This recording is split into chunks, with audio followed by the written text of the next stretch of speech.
প্রেমের গুঞ্জনে প্রায় সব যুগেই মুখর থাকে বলিপাড়া। একটা সময় সানি দেওল ও ডিম্পল কাপাডিয়ার প্রেমের গুঞ্জনে উত্তাল ছিল বি-টাউন। বিষয়টি ছিল ওপেন সিক্রেট। তাদের প্রেমের সাক্ষী রয়েছেন বলিউডের অনেকেই।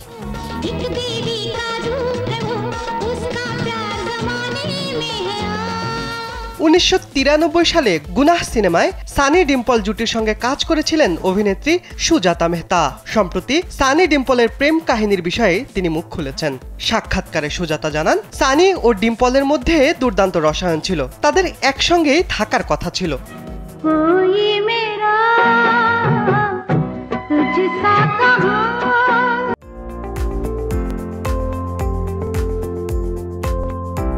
ফ্রি প্রেস জার্নালে অভিনেত্রী সুজাতা বলেন, আমি সানি ডিম্পলের সঙ্গে একসঙ্গে কাজ করেছিলাম, তাই আমাদের কাছে কিছুই গোপন ছিল না। গুনাহ সিনেমার সেটে যখনই শুটিং করতে যেতাম, আমরা ওদের মধ্যে অন স্ক্রিন কিংবা অফ স্ক্রিন দুই জায়গাতেই দারুণ রসায়ন দেখতাম।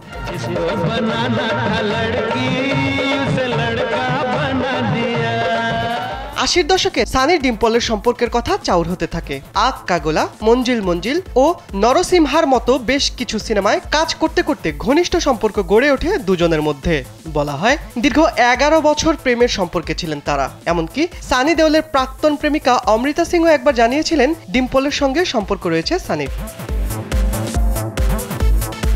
রাজেশ খান্নার সঙ্গে বিয়ের পিঁড়িতে বসেছিলেন ডিম্পল, তবে 1982 সালে তাদের পথ আলাদা হয়ে যায়। এক সাক্ষাৎকারে ডিম্পল জানিয়েছিলেন, তাদের আনন্দ কোথায় যেন হারিয়ে গিয়েছিল। তিনি বলেন, আমার অসুখী দাম্পত্য জীবনে বৈষম্য এবং আমার স্বামীর অবিশ্বাস আমাদের বিয়েটাকে একটা প্রহসন করে তুলেছিল।